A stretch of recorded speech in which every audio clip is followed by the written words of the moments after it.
Greetings to you this day. This is Michelle Strickland, and I'm coming to you today with my daily theology lesson.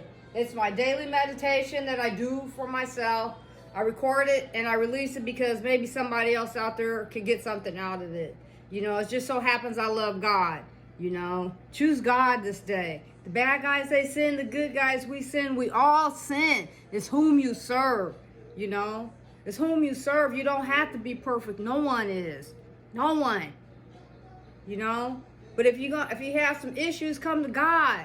It's better to deal with Him with it than be on Satan's team. At least He can help you manage it. Now, we never get past our consequences, whether they're good or bad. You know, even those of us who love God, if we mess up with it, then we get the consequence for messing up. It's that simple. I mean, you know, it's never pleasant. But it's better to be on God's team because He'll help you navigate through it in spite of it, you know. It's not saying go out there and just, you know, just be, you know, just try to be better, you know. Just try to be better. Anyway, for those of you just tuning in, I focus on 3 major religious texts: the Bible, the Quran, and a Buddhist text. It's an introductory Buddhist text. It's called The Shape of Suffering, and it's dealing with dependent co-arising. But right now, I usually try to rotate each of the texts twice a week, maybe more, maybe less, depending on how I'm led to meditate each day. But anyway, we're back in the rotation of The Shape of Suffering. And with this text, I only read a little bit of it at a time.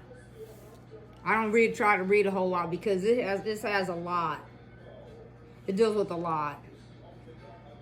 And sometimes one sentence could be overwhelming for me. And you have to remember, this is my meditation. I'm just recording it. So I hope somebody out there could get something out of it. But the dependent co-arising it's a summation. It's like with no this, there's no that. You know, and every word, every gesture has an effect on our senses. As we have already noted, the primary parameters that have this influence on dependent co-arising are measured in terms of the presence and the absence of knowledge, in terms of the Four Noble Truths.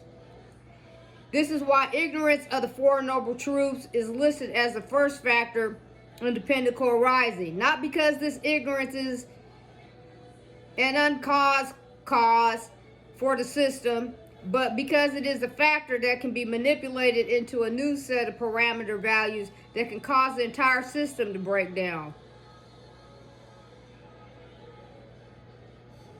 This is why the standard and description of the end of stress invariably describes the ending of stress as a result of severing the first link, ignorance.